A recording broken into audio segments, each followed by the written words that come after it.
I'm Kirt Conrad, I'm the CEO of SARTA. I'm the one that signs the paychecks. Actually, you know, Funny guy. So most of the, you've heard a lot of stuff that we went over today, and really this plan process we've done is really trying to put us on the future where we want to go. One thing that I was having a conversation earlier on, and I think what we see in the transit industry in general, from Uber to the other day I was in DC and I saw these scooters and people running along the street, to where where car companies are seeing fewer and fewer cars being sold, to where people don't necessarily want to even own their own vehicle. And the question is, so how do we as the transit industry, how do we as SARTA address these changes that we're seeing?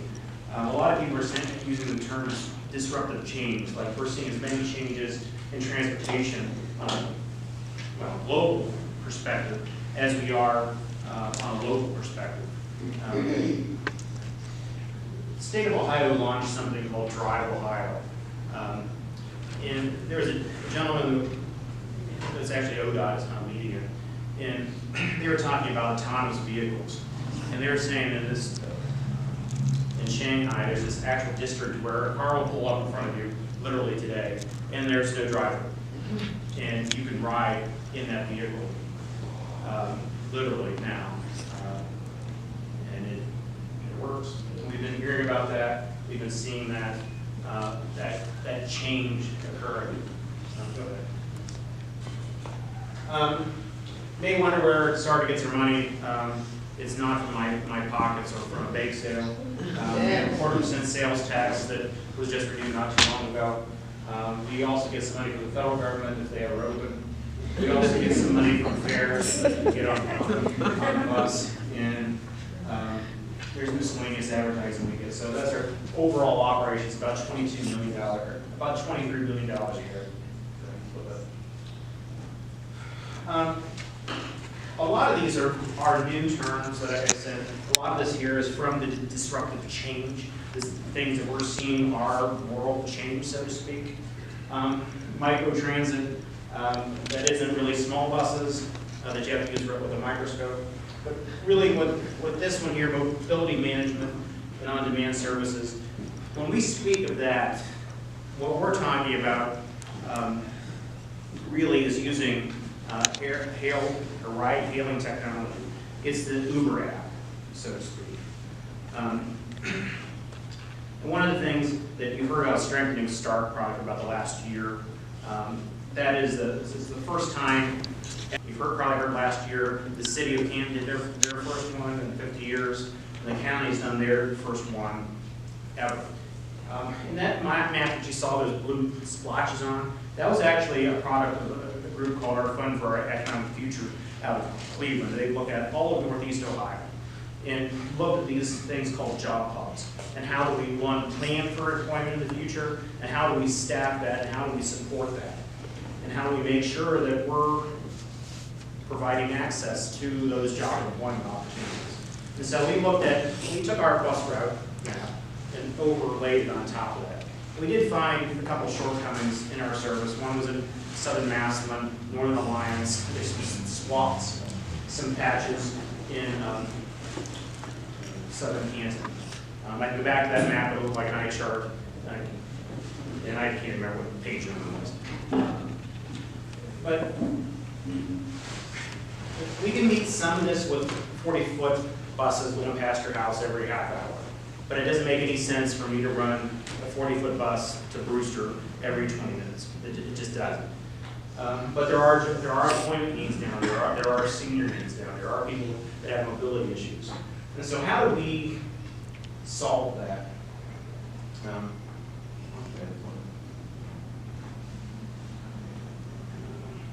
That's a lot of words. But generally,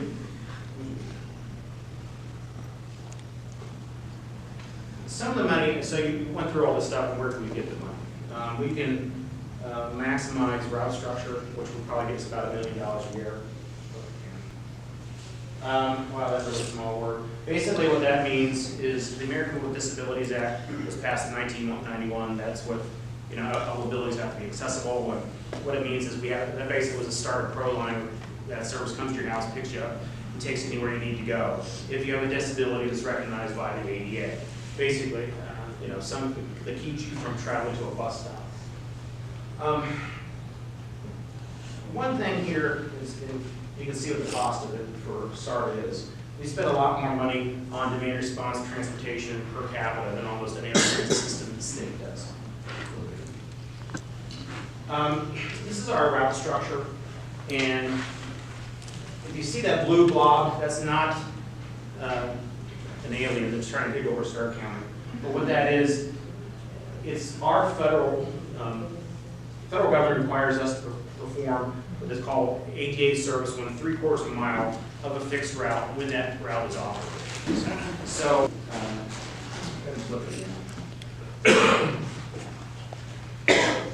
one of the things that we have been not kicking around, but we have not restructured ProLine since 1991 in the city of Canton, and we have not changed it at all since 1997 when we went countywide. And the reason we've done that, to be blunt, there really wasn't a good technology solution to provide the type of service that this community has traditionally wanted when it comes to demand response. And the other is that it's been very clear to us that this service is what the community wants. We transport about 180,000 people a year by demand response, going to your house, picking you up, and taking where you need to. So what this means is, I could take somebody in Marlboro Township and take them to Walmart in Massillon, and I have to do that trip. And we do some of those trips like that. But what happens is that locks up a bus for about an hour and a half that I can't transport anyone else because I'm doing that trip. So one of the things that we're going to be looking at pretty heavily is looking at restructuring ProLine on the ADA side. However, what we want to do is use new technology to still have the same level of service for people, but be more convenient and try to serve more people. So, the one thing we've been looking at is there a way that we can take the Uber and Lyft technology that's out there and eliminate the 24 hours in advance we need to call in and wait 30 minutes on either side to be picked up. Because for a lot of people that have, live on the 10th floor of the high rise, trying to get down in front, it could be better. And so we've been watching this for a while and trying to figure out if there's a way we can take advantage of this. We watched some other systems around the country and what they're doing. We really didn't feel very comfortable with the approach.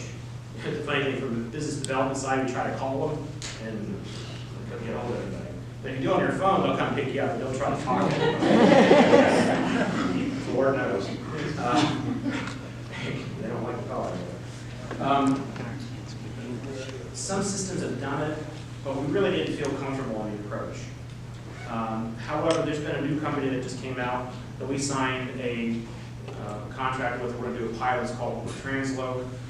One of the things I talked about earlier, how everything in transportation is starting to merge and coming together. Ford actually owns them, and it's kind of interesting to see the car companies starting to merge into looking at themselves more as a manager of mobility. I think a lot of people have seen some of the changes that are happening in the auto industry, but it's interesting to see how so many things are merging into one stream right now. It's not necessarily there's public transit, there's cars, there's all this stuff. It's like everybody's moving to the idea of managing mobility.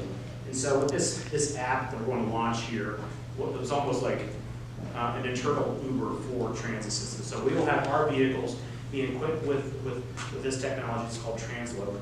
You can literally be able to hail it on your own phone. And so we want to start 2 demonstrations of that technology. One's going to be probably in the Hartville, Dublin Village corridor, and the other one's going to be in probably the Southern Canton area. We probably will do something in Jackson starting that first year or so. It's probably going to be with about 10 vehicles or something like that. We should be hearing more and more of that roll out. And so and a lot of this stuff has been coming out with strengthening START, the need for this. And a lot of the conversations has been coming to needing something like this. You know, I've been in this business now longer than I hate to admit, but trying to do those employment routes is difficult. It's how do you get people in? I used to work for the Akron transit system. And if you ever remember SeaWorld, how many people remember SeaWorld? Yeah, I know I'm dating myself now. But we would do a fixed route from Akron to SeaWorld. And trying to keep that route with people constantly using it was difficult. So, trying to build that it takes a lot of work. And so, what this software is going to allow us to do then is be able to move to employers based upon daily demand. Whereas before we really didn't have that. And even with demand response, the software we have now, it isn't flexible on a daily basis. It's flexible 24 hours in advance, but it's not necessarily flexible about what I need to do now and here. And so we're going to be launching this pilot with this company, and about another 50 are doing it across the country with us. So hopefully, I think our whole goal is to move to that for all non-ADA trips that are outside of it. They're probably start with going to be looking and focusing primarily on the employment and probably education perspective. We probably will pull back ADA to some level, just so that we can start making sure that we can prioritize trips. Because I literally have to do, if somebody wants to go to Walmart from Marlboro Township in Massillon, I have to do that trip. But if we can start putting some requirements in or criteria to kind of control some of that stuff and improve our efficiency with the baseline is what we want to do. And then ultimately move into this kind of employment Uber. And earlier on we were talking, I was in a discussion of what should we call it, and somebody said, what you call Subaru?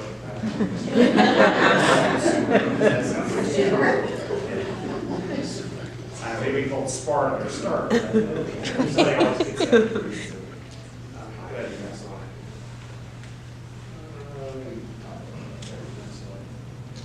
So somebody asked me, what's all this great stuff in the costume? We do think we can look at some of this as an efficiency and reallocate some resources. We're not going to be able to fund it all.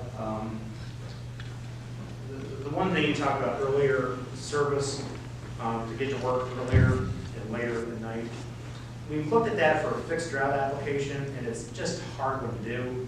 I think we're going to try to do is use some of this on-demand stuff to try to do some of the earlier and later stuff. Because we just couldn't figure out a financially effective way to do that early morning stuff to get you to the transit center, to get you to work by 6 a.m. So I think we're going to try to use this application to do that. And so feeder service, there's a lot of people that need to go back and forth to Akron and Canton. The other thing that we're kind of watching with this, with the Hall of Fame Village, initially, glad to hear it, if I'm wrong, please correct me. Project that's been going up there.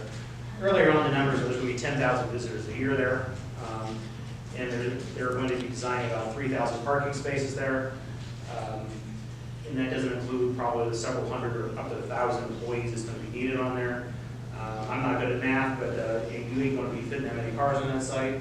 So a lot of those loops that we talked about earlier that connect to remote parking. Also, some of the other things we're going to have to do to make that site work is probably draw from a regional basis employment. So that's why the frequency on the Express to Akron hopefully will draw some more employers down here. So that you can see the cost there is 1.4. These loops and stuff we talked about here, the total cost of that is listed there in the front. You can see the enhanced ride-alongs, the coordination, not that stuff. There's the cost there, goal 3. goal 4. There are a lot of needs, like I said, even that first mile, last mile, go to the Lions Inn, Massillon, the Sunday service, we probably be using that on-demand software I was talking about for that. So everything together, we look at projected operating costs is about $7.6 million a year. Now I will say part of that is service to the Hall of Fame Village, and then a lot of the funding with that is up in the air. I will put as a disclaimer on some of those services, it doesn't necessarily need to have. We would like to provide it, but one of the things the state did some studies about a year and a half ago about circulation around that. What we did was basically took that proposal and put some numbers around what it would cost to operate that. So some of that cost and that depends exactly what happens up there. And hopefully some, we have to identify some additional funding sources for that. And some of the other ones too, we think we try to allocate some resources, and there's some things that's pending at the state that might help finance that also. $12 million in addition to the existing. Yes. Well, part of it is, this is the big nut right here, is the operations. Capital, we have access to other capital. We probably could nail that down, but the operating is the big nut. And some of the operating offset with these new routes? It could, yes. So the one thing we have not done, this is just a proposal of these costs, what we haven't done is netted out anything else we might be able to replace or kind of nail down. We did try to do this. This isn't really a dream, so to speak. This is just some real kind of basic nuts and bolts kind of stuff that we think the community needs to come out of this process. Is that the last one?